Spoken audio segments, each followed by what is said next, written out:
Hello and welcome to New Mexico Rising. My name is Dan. You know, each and every week we try to talk to people from across the country about things you can do right here in New Mexico. And on this week's show, we got this. And the next question is just 2 words. Anthony Hopkins. Oh, you mean that young and experienced actor that joined us on set? Yeah. He was okay. Yeah, he was okay. Yeah, you know. And you guys got Jude Law kind of helping you out in this. How was it working with him? It was amazing. He looked so terrible. Yeah, it was bad. It was terrible. All of that and more right here on New Mexico Rising. Get ready to experience Mary's story like never before.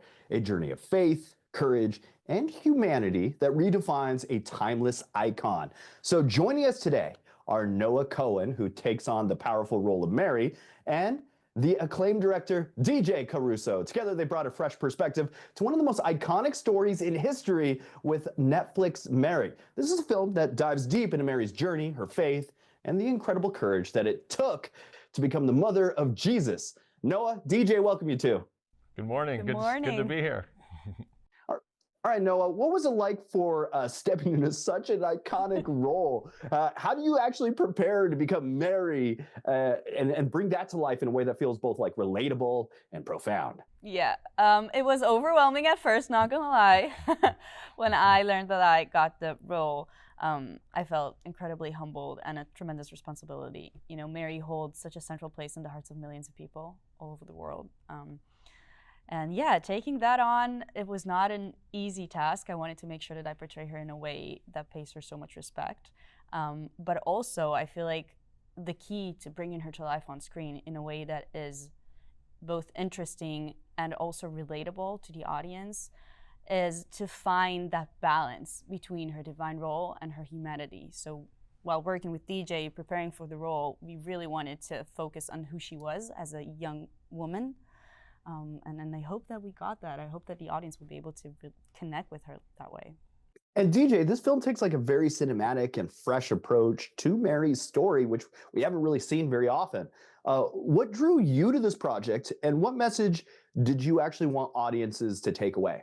I think you're right. Cinematically, we really wanted to push the envelope because I feel like in the biblical films, there's these tropes that everyone kind of falls into, and you get used to what the biblical movie should look like. So we decided to really push the cinematic aspect, because cinematically, Mary's never really, to me, ever been really honored and done right in cinema. So it was important to push the cinematic aspects, and it's shot on widescreen, old-fashioned film lenses, and really to give the audience an amazing canvas. But the most important part was, the reason I wanted to tell the story was, I wanted the audience to be immersed in Mary's story and be with her, and to see the decisions that this young woman had to make and the obstacles that she had to overcome.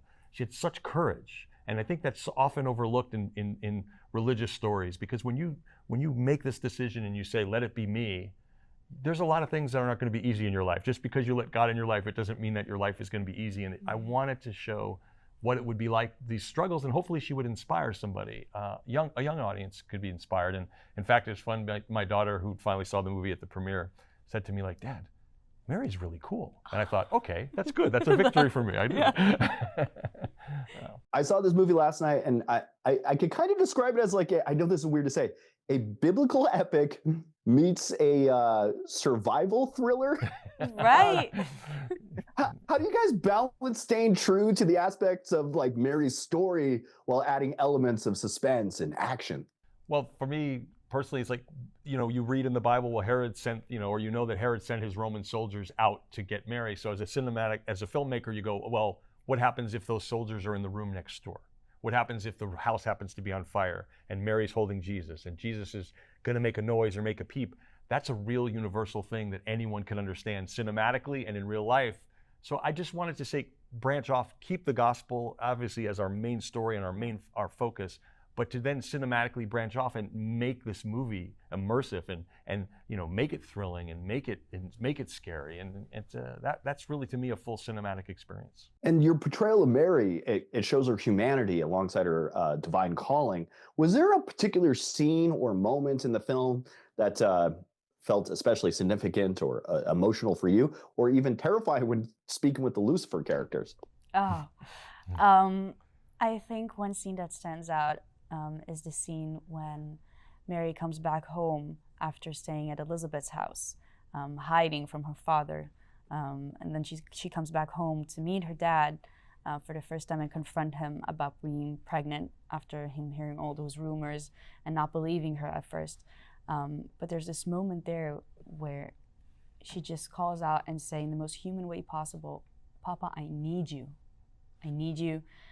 And that what kind of gets him to accept her. And then from that moment forward, he's with her every step of the way.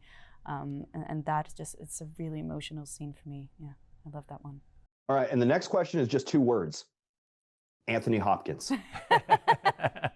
Oh, you mean that young and experienced actor that joined us on set? He was okay. Yeah, he was okay. Yeah, you know, he found his footing eventually, and he knew what he was doing. Yeah, thanks to your direction. Yeah. No, he's just, when Anthony Hopkins came on set, you know, as a filmmaker, you want to know what makes him work. What can I do to create an atmosphere that he can succeed? His energy and his love of his character and acting, like when he would come on set, even if it's midnight, the energy of the set would just rise to this level because he loves what he's doing so much, and it was infectious for us to it work really with was. him. Just watching him work, he's like a teenager again when the camera rolls. It's like, it's amazing, and just watching him work and watching him do a little something different each and every take, it was just so inspiring, honestly. Definitely. Noa Cohen, DJ Caruso, thanks for joining me this morning. Thank you so much. Thank you. Have a great holiday. All right, check out Mary. It's streaming right now on Netflix. Thank you. Thank you very much. The first 1,000 days of a child's life, from conception to their 2nd birthday, are crucial for their growth and development. But did you know nutrition during this time can have lifelong effects?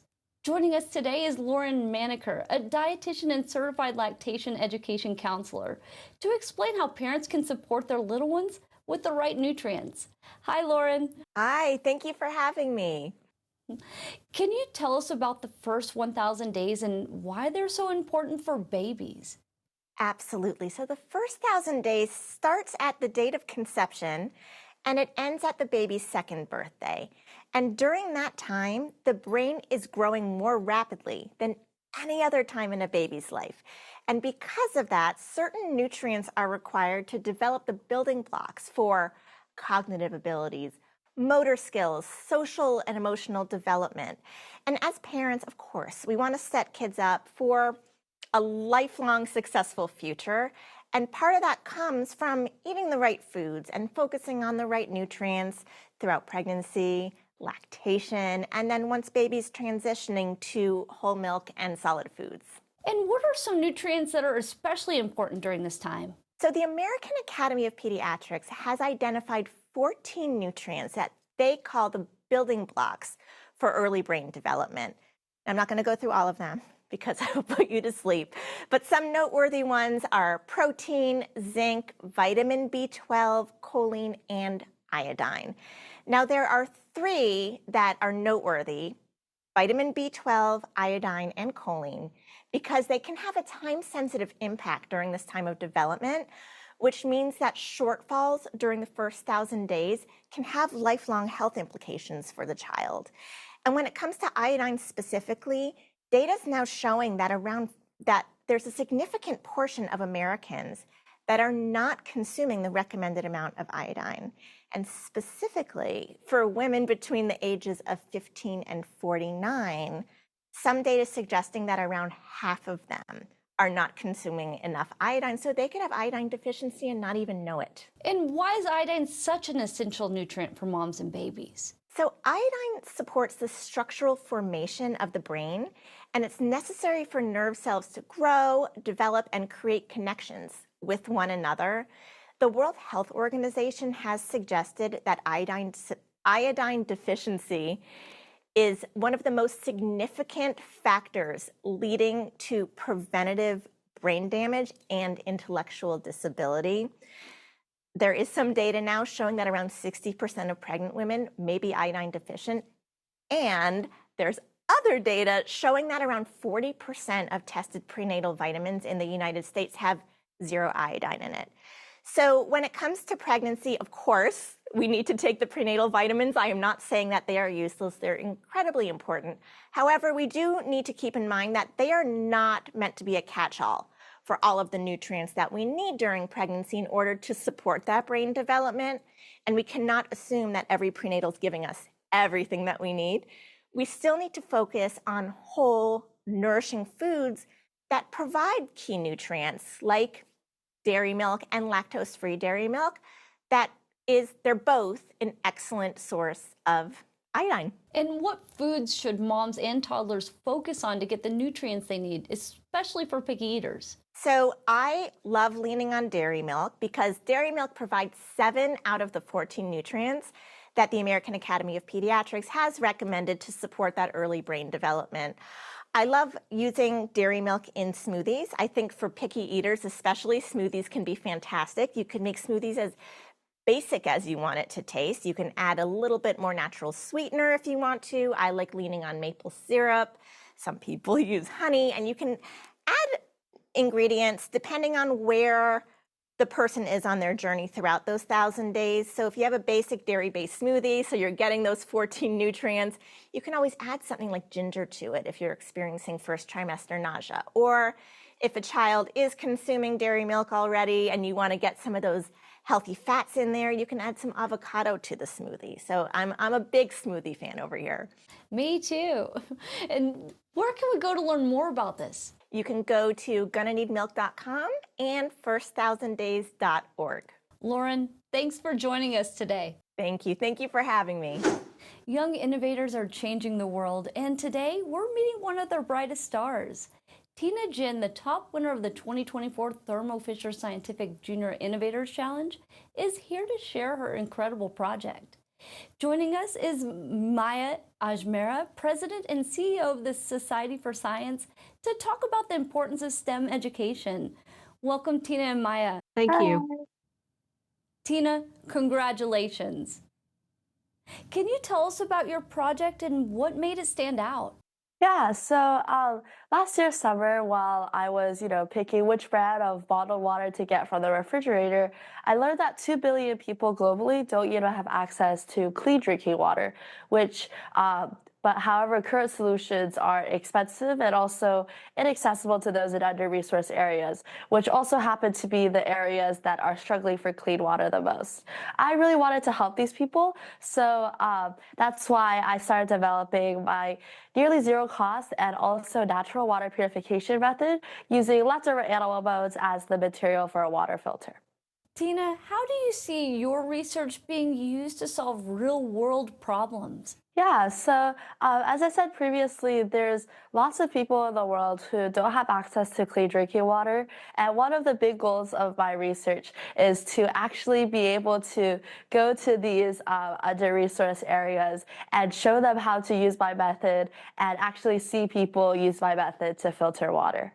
Maya, why is it so important to ensure STEM education is accessible to everyone? So the Society for Science and Thermo Fisher Scientific truly believe that every young person in this country should have an opportunity to become a scientist or engineer if that's what they want to be when they grow up. And, by 2030, we're going to need to have 1 million new science, engineering, technology jobs. And we believe, that the Thermo Fisher Scientific Junior Innovators Challenge, the premier middle school STEM competition, is that pathway, is that STEM pathway to create those jobs. In Maya, Thermo Fisher Scientific Junior Innovators Challenge, why are programs like this so important? So we believe that science is not done by reading, it's done by doing. You have to do science, you have to tinker, you have to experiment. You look at a problem and you think about how do you want to solve it. This is project-based learning. This is an absolutely critical way to learn. And with the Thermo Fisher Scientific Junior Innovators Challenge, we have over 65,000 young people who compete in our science fairs doing just that. And of those, we narrow it down to the top 30 finalists that include, of course, Tina, that won the top prize. And where can people go to learn more about the Society for Science? I would encourage people to visit societyforscience.org And you'll learn a lot right on the front page of the Thermo Fisher Scientific Junior Innovators Challenge, and they can learn more about Tina's project, but also the other 29 finalists project. It's really cool. Thanks, you two, for joining us today.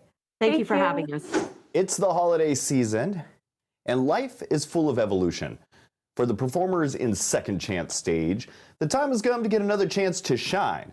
As a performer myself, I know how it takes a lot of emotion to admit that I need more than just a second chance. I'd probably need at least 11.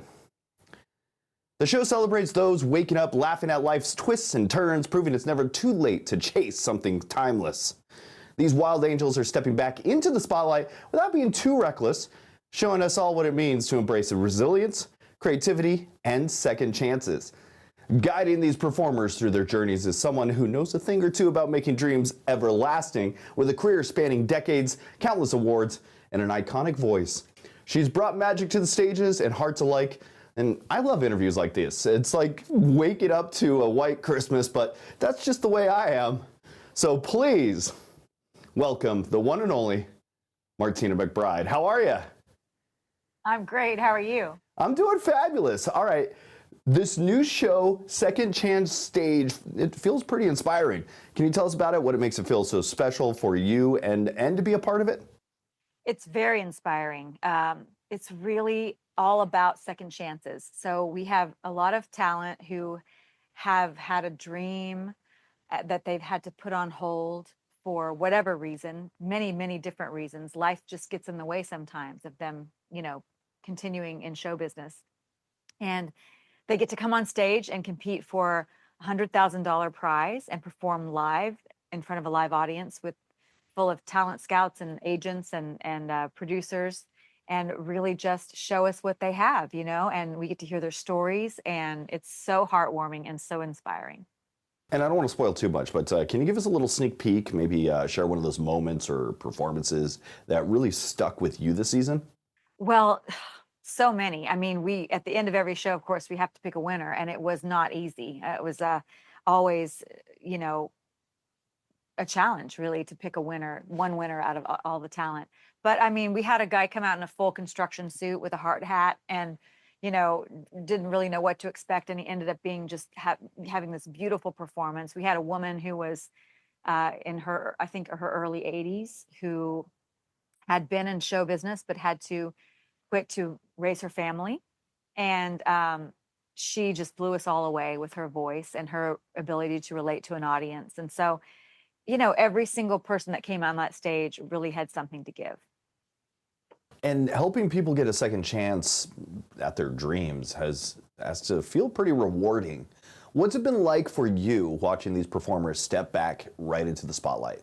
Yeah, it was amazing, to really kind of recognize the courage that it takes to step on stage in front of a live audience after having, not been doing it for a while.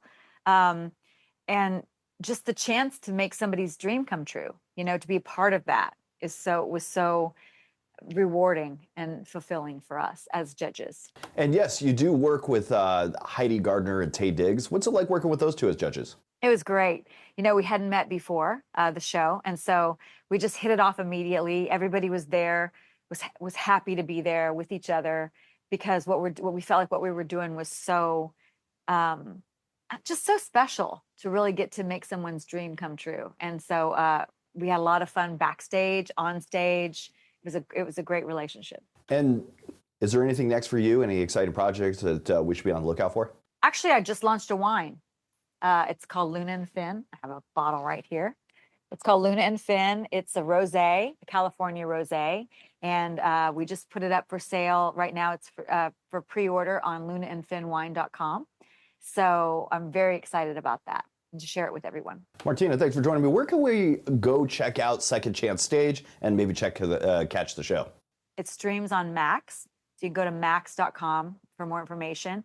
And then 2 episodes a week until December 19th, when we have our grand finale and we choose our winner. Martina McBride, thanks for joining me this morning. Thank you. Thanks for having me. The holidays can be hectic, but they're also the perfect time to create special memories with family and friends. So joining us today is Chef Chadwick Boyd, a celebrated food and lifestyle expert who's here to share some holiday recipe inspiration and tips for making the season extra special.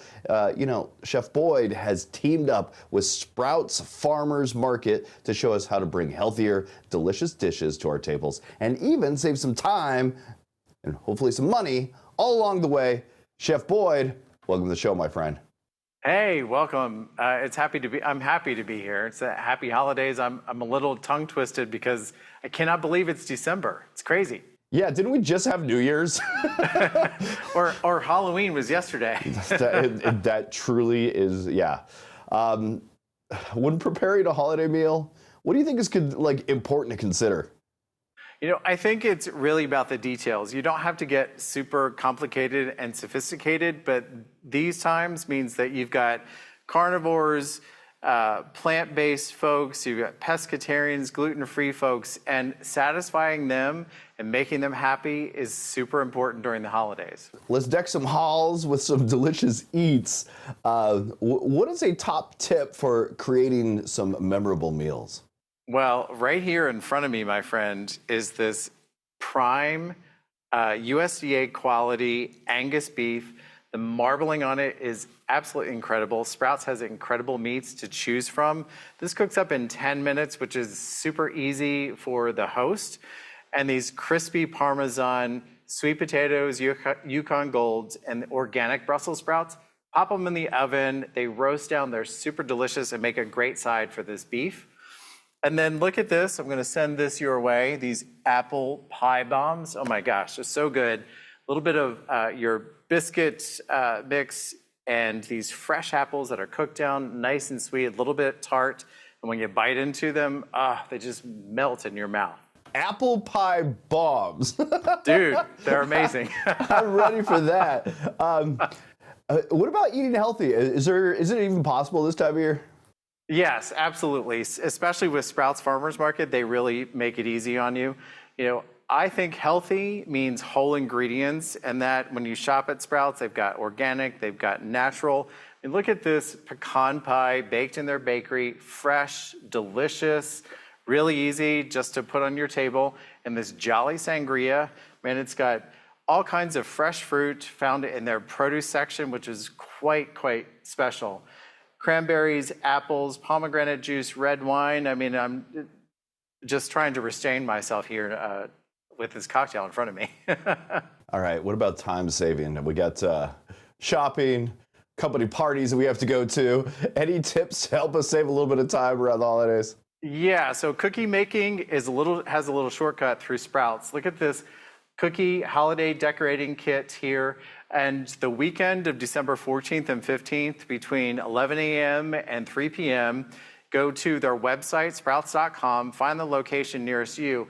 You can decorate cookies with your family, friends, your community, and take them home, and you'll have a memory forever. All right. Is there anything else we're missing, or where can we go for more information about all this? You can go to sprouts.com/healthy-holidays. Chef Chadwick Boyd, thanks for joining me this morning. It's my pleasure. Have you ever wondered what it would be like to get lost in a galaxy far, far away? Star Wars Skeleton Crew takes viewers on an epic journey with a group of kids who discover just how strange and dangerous the universe can actually be. So joining us today are Robert Timothy Smith and Kyrianna Kratter, stars of the thrilling new series now streaming on Disney+. Welcome to the show, you two. How are you? Good. How are you? I'm doing all right. When I first saw the trailer for this, I was super excited. It had all of the vibes of some of the series and movies and TV shows when I was a kid growing up, and seeing you guys jump into a role in the universe of Star Wars kind of made it, it got me super excited because it opens up the story into a whole new perspective. Can you guys tell me about your characters, Neil and KB, what makes them unique and what gets you excited about this story? Do you want to start? Oh, sure. So my character is KB. She's very quiet, very thoughtful, and a little more reserved, but she's very straightforward. Like, her main motivation throughout the whole show is just to get home, but also to protect her friends. And she, with her family, she has like, her parents, they have like no expectations of her. She's like the opposite of like the other kids. And I think that kind of makes that makes her the way she is. And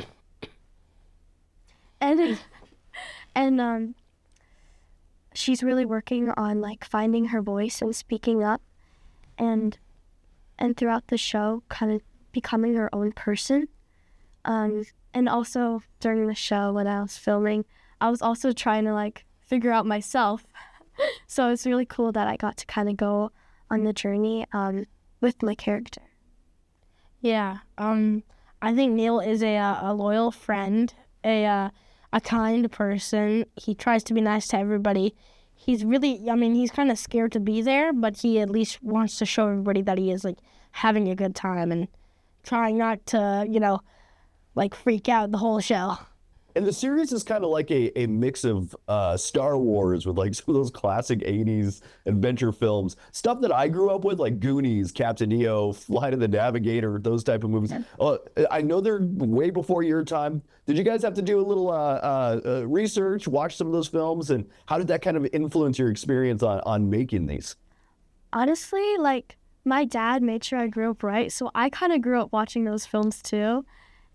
But we watched Goonies and E.T. together. Yeah. I think it was like one of the first days we met, but we got along like immediately. Like we all clicked, and we were in beanbag chairs, and we played Mario Kart after, and we ate pop chips and popcorn, and it was fun. Yeah.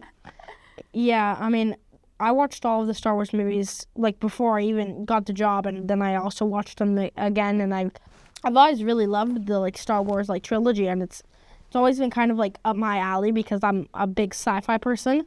So like speaking that there's literally like a series that is like all about sci-fi is like really cool.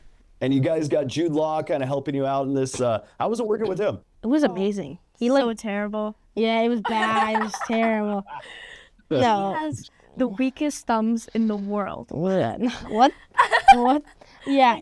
You think he'd have really strong thumbs after being an A-list actor and autographing so much, but I beat him in thumb wars every single time. Yeah. And maybe he was acting and he was letting me win, but that's my biggest flex in the world, and I tell everybody that. No, but he was amazing. He was such a nice person, and he was like our babysitter. Yeah. He like mentored us to become better actors. Yeah. He's awesome. He's really cool. Well, Robert and Kyrianna, thanks for joining me this morning. And Thank now I you know, so much. terrible thumbs, that Jude Law, terrible thumb. Thank you. No, sorry, Jude. But Thank you. Check out Star Wars Skeleton Crew. It's available now on Disney Plus. First couple episodes are out right now, so better check it out. Thank you, two, for joining me this morning. Thank you. And that is it for New Mexico Rising. I want to thank you for tuning in and checking out the show. If you actually want to be on the show, email me. That's newmexicorising@gmail.com. You can follow us on Facebook and Instagram. Just look up New Mexico Rising. Go to our website, newmexicorising.com. I got books from some of the authors we bring onto the show, and there are limited quantities. So follow us on YouTube. That's youtube.com/NMRising. Make sure you like, comment, and share there. And until next week, that was New Mexico Rising.